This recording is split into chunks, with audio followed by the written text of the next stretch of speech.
En esta ocasión hablaremos sobre el libro de Montesquieu, El espíritu de las leyes, y nos concentraremos en el quinto libro. Las leyes que da el legislador son relativas al principio de gobierno. Como introducción haremos una breve explicación que nos permita conducirnos hacia un mejor entendimiento de este libro quinto. Montesquieu menciona: tan pronto como los hombres empiezan a vivir en sociedad, pierden el sentimiento de sus fraquezas, entonces concluye en ellos la igualdad y empieza el estado de guerra. Y cuando una sociedad particular llega a comprender su fuerza, esto produce un estado de guerra de nación en nación. Con estas palabras, Montesquieu rompe con el pensamiento contractualista, pues no cree que los hombres parten entre sí la conformación de una sociedad y así poder salir del estado de guerra anterior a esta. Al contrario, el estado de guerra surge como consecuencia de la vida en sociedad, y esta vivencia en sociedad genera la necesidad de crear ordenamientos que regulen la convivencia de frutos. A esas normas se les conoce como leyes positivas.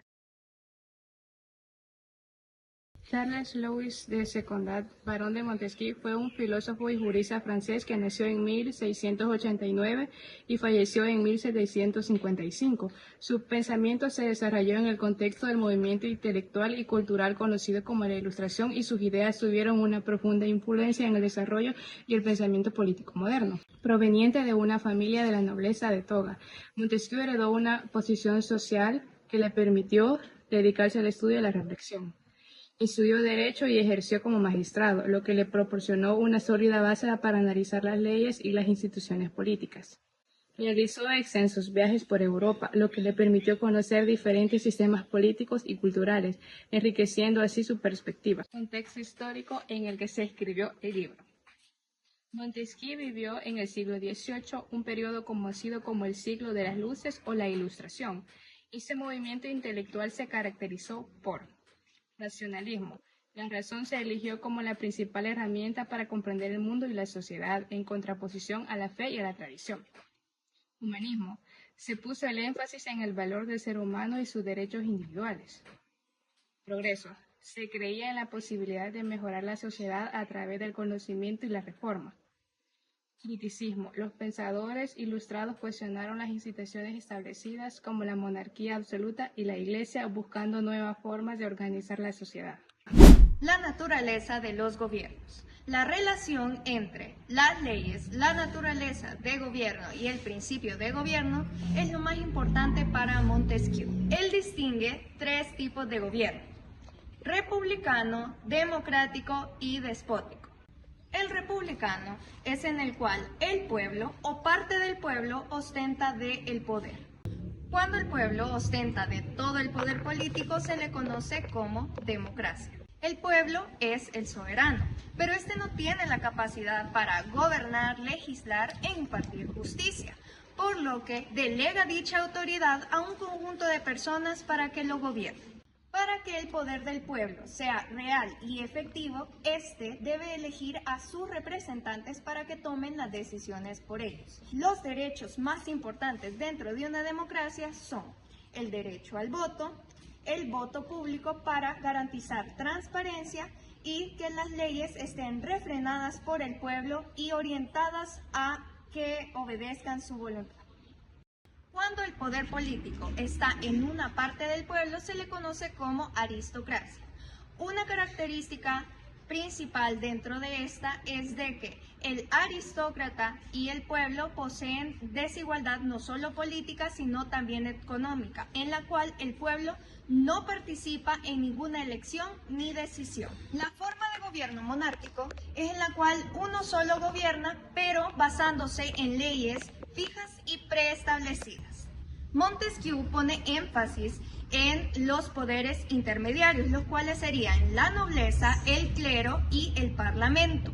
Se les conoce como intermediarios porque fungen como mediadores entre el poder del monarca y las leyes. Sin estos poderes intermediarios se corre el peligro de que se transforme en un modelo despótico. Forma de gobierno despótico, en la cual uno solo gobierna, pero sin reglas ni leyes. El gobernante, conocido como déspota, es por lo general un hombre perezoso, ignorante y libertino, descuidado de sus obligaciones y entregado a sus placeres. Siempre va acompañado de un visir, el cual se encarga de los asuntos de gobierno. El principio de los gobiernos. Montesquieu nos dice, si la naturaleza del gobierno lo hace ser lo que es, su principio es la motivación que lo lleva a actuar. En este sentido, cada forma de gobierno posee un principio. El de la república es la virtud. En la democracia, la virtud debe entenderse como el amor a la república. Esto implica hacer lo que es bueno para todos y no nada más para uno mismo. El amor a la patria en una democracia es el amor a la democracia, y el amor a la democracia es el amor a la igualdad. Todos debemos tener el mismo bienestar y las mismas ventajas. Debemos de gozar los mismos placeres y abrigar las mismas esperanzas. En una patria, el amor a la igualdad limita la ambición, y aunque no todos pueden servir a la patria de igual manera, todos deben servirla hasta donde puedan. ¿Qué es la virtud en un Estado político, democrático y republicano? En el primer párrafo, capítulo 2 del libro 5, lo que es la virtud en el Estado político, Montesquieu nos ilustra con la motivación específica que debería de mover el gobierno democrático y republicano. Es un sentimiento y no una serie de conocimientos. El último de los hombres puede sentir ese amor como el primero. Si no, veamos el ejemplo de la población mexicana, que profesa un amor inmensurable por su nación, sin importar el cambio de presidentes y gobiernos, la mala administración pública o el incremento de la delincuencia en la última década. También menciona que este amor lo puede experimentar el último de los hombres como el primero. Con ello rectifica que no hay un requisito mínimo de vivencia o de pertenencia para poder amar a la nación donde uno nació. Desde pequeños, a la primera infancia, se les puede y se le debe impartir los valores de amor por su patria, para que puedan pertenecer a la sociedad y ser unos ciudadanos responsables. De ello surge la importancia de la moral, urbanidad y cívica, que permite que los niños puedan construir sus propios sistemas morales y puedan aplicar y comprender las reglas de convivencia y conocer la huella nacional que distingue a su pueblo de origen. Continúa diciendo, cuando un pueblo tiene buenas máximas, las practica mejor y se mantiene más tiempo incorruptible que las clases altas. Muchas veces, de la misma limitación de sus luces, ha sacado más durable el apego a lo estatuido. En la frase de la misma limitación de sus luces, Montesquieu puede hacer referencia a muchas cosas, pero lo más importante sería la avaricia y el intelecto. Se comprende en esta expresión al intelecto al hacer un paralelismo al renombrado siglo de las luces, que le significó un despertar de conocimiento científico posterior a las masivas matanzas orquestadas por la Iglesia Católica a todo aquel que tenga una idea en contra de la espiritualidad de ese entonces. Entonces Montesquieu podía referirse a que las personas que no tienen conocimientos o muchos estudios tienen más fervor en seguir las normas, a no cuestionarlas y a amar la república. Esta afirmación puede verse sustentada con la anterior frase, es un sentimiento y no una serie de conocimientos. Del mismo modo, siguiendo esta serie de pensamientos lógicos, se podría inferir de que se refiere a la avaricia en la razón de la idea primordial de que la diferencia entre las clases altas y bajas reside en la riqueza. Dicho pensamiento se fundamenta en la siguiente frase: cuanto menos podemos satisfacer nuestras pasiones personales, más nos entregamos a las pasiones colectivas. Por ende, al mantenerse alejado de los placeres materiales, podría representar un impedimento para las personas para abandonar los intereses del prójimo para centrarse en los propios. Montesquieu expresa que el amor a la república en una democracia es el amor a la democracia, que el amor a la democracia es amor a la igualdad. Amar a la democracia es también amar la pluralidad.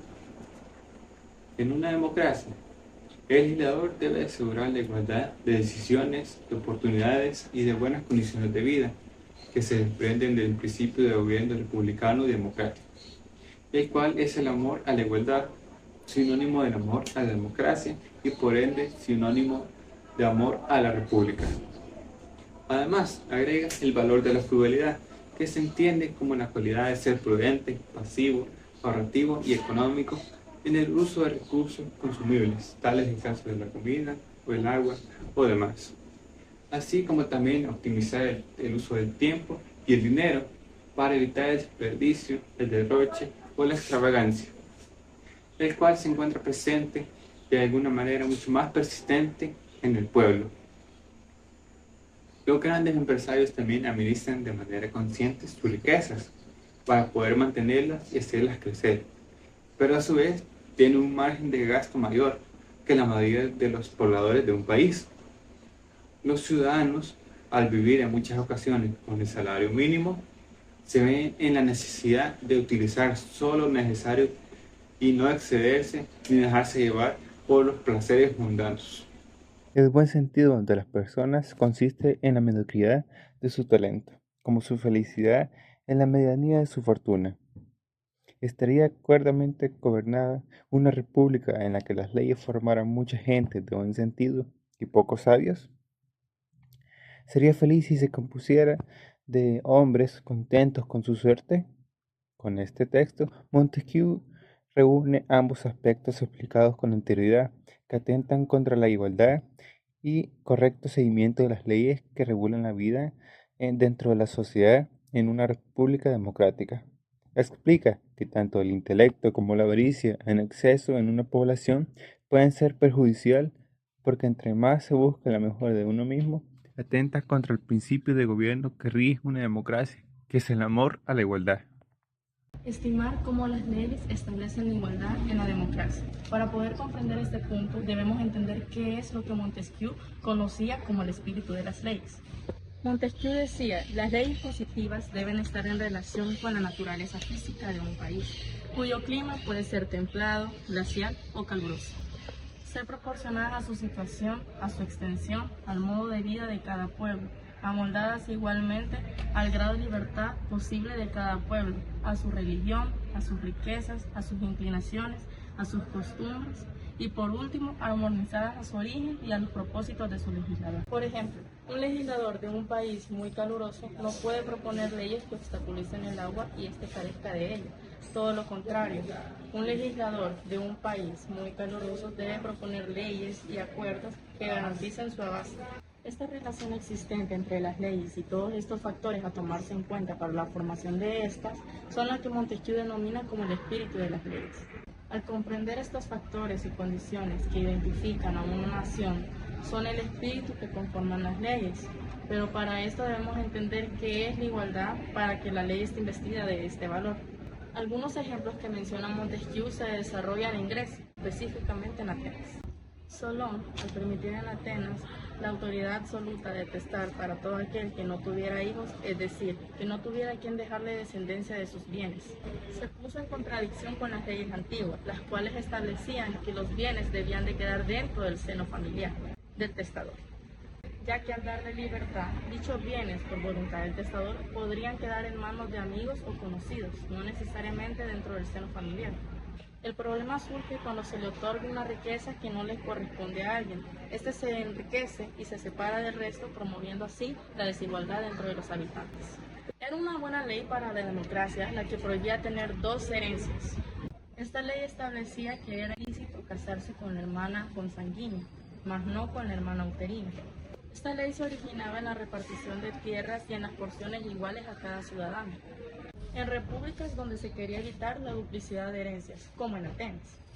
Cuando un hombre se casaba con la hermana consanguínea, éste podía recibir una herencia, todo lo contrario de casándose con una hermana uterina, ya que el padre de esta hermana podía dejar la herencia en manos de ella por no tener hijos varones, la cual pasaría al marido de ella recibiendo él dos herencias.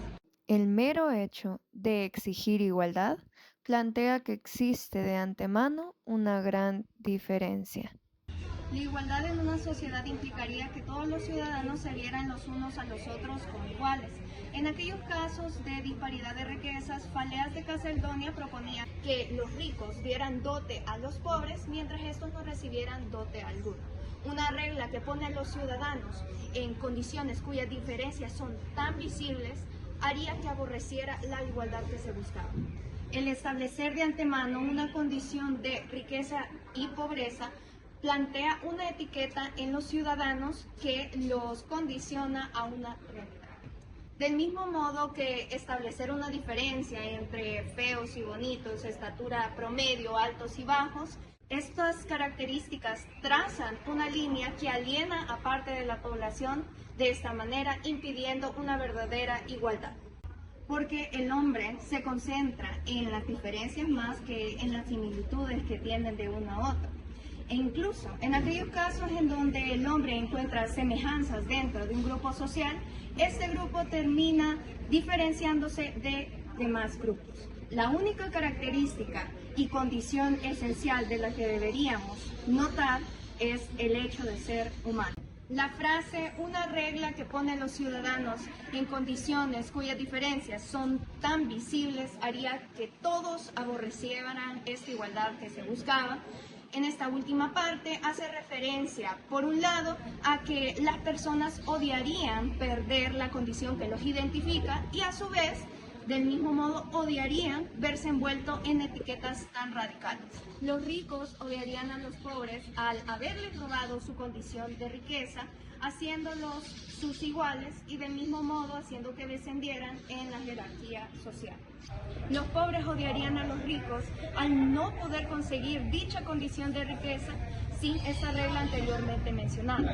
Del mismo modo, odiarían verse etiquetados como pobres, porque incluso dentro de la pobreza existen matices, diferentes condiciones de vida. Se les está juzgando por su capacidad para generar dinero, no por su espíritu trabajador y sus motivaciones para desarrollarse. Bastará con establecer un censo que fije las diferencias y después iguale, por decirlo así, las desigualdades por medio de las leyes particulares de compensación. Estas compensaciones pesarán sobre las fortunas modestas, pues las riquezas inmoderadas se resisten mirando como una injuria cualquier tributo o cargo que se les imponga. Todo poder, todo honor y todo privilegio les parece poco. Esta es la razón por la cual Montesquieu menciona al principio del libro 5 que las personas que no son de clases altas son menos corrompibles, porque no sufren de esa avaricia que caracteriza a los ricos. El nunca saciarse es una condición muy animal, porque rememora el miedo de no tener suficiente. Cuando un animal se atiborra de comida, es por el miedo de no encontrar comida al día siguiente. Pero en una sociedad donde la mayoría de las personas ostentan de lo necesario para sobrevivir, no debería de existir ese instinto, aunque pareciera que en la actualidad hay aún más personas que sufren de un consumismo desmesurado. Una argumentación crítica al trabajo de Montesquieu: el problema de desigualdad no se encuentra en las diferentes clases sociales, sino en el sistema capitalista que prioriza el individualismo antes que el bienestar colectivo. El ser humano ha evolucionado para convivir en sociedad, pero al mismo tiempo para velar por sus propios intereses y los intereses de las personas que aman. El querer más y más cosas materiales es un vacío personal más que una carencia en una ley o un sistema de mecanismo de control social. Esta es la razón por que el sistema comunista ha fallado, porque al centrarse el poder en una persona que solo quiere velar por sus propios intereses, nunca habrá una verdadera igualdad, y el poder absoluto se corrompe absolutamente. Las desigualdades de la democracia deben fundarse en la naturaleza de la misma y en el principio de la igualdad. Por ejemplo, que los hombres obligados a un continuo trabajo se vean afectados y más empobrecidos por la magistratura, o que mostraran negligencia en sus funciones, o que los artesanos se crecieran y enorgullecieran, o que los libertos, siendo numerosos, llegaran a ser tan influyentes como los antiguos ciudadanos. En este caso, la democracia habría que suprimir la igualdad por el bien de los ciudadanos para la misma democracia. En esta primera parte, Montesquieu se refiere a aquellos hombres que en su mayoría podrían ser ciudadanos pudientes y brindar un servicio esencial a la ciudadanía. Si estos llegaran a empobrecerse por el desempeño de sus labores y aún así siendo obligados a trabajar extensas jornadas laborales por la mencionada ley de compensación, si estos funcionarios se empobrecieran, descuidarían su cargo, lo que provocaría las mencionadas negligencias. En esto radica la importancia de un incentivo mayor. En el caso de que una tarea sea demasiado grande como lo es la administración y organización política de una ciudad, se requiere de una persona que conlleve menos tareas extensas. Al referirnos a la caracterización de simples artesanos, se refiere a que estos realizan una labor menos significativa e influyente en la vida de los pobladores. De manera que si estos realizan un trabajo más simple, pues hay un menor salario, pero gracias a la ley de compensación, estos podrían enorgullecerse y crecer en riqueza. Libertos, comprendiéndose como el esclavo liberado que estaba ligado a su antiguo amo, en esta sociedad ficticia llegan a sobrepensar que ellos podrían ser los nuevos patrones de sus antiguos amos, como lo podemos observar en el caso de los libertos, que llegaron a sobrepensar que sus antiguos amos podrían ser los nuevos esclavos de su clase constituyente. Las personas quedan atrapadas en una espiral de avaricia que les impide encontrar sus sentimientos de templanza, que se define en tener lo justo y necesario. Ante esta idea, Montesquieu apuntaba, como la igualdad de las fortunas contribuye a la frugalidad mantiene la igualdad de las fortunas. El aprender a ahorrar y saber cómo y cuándo utilizar el dinero ayuda a mantener las riquezas, porque no se gasta más de lo que se tiene.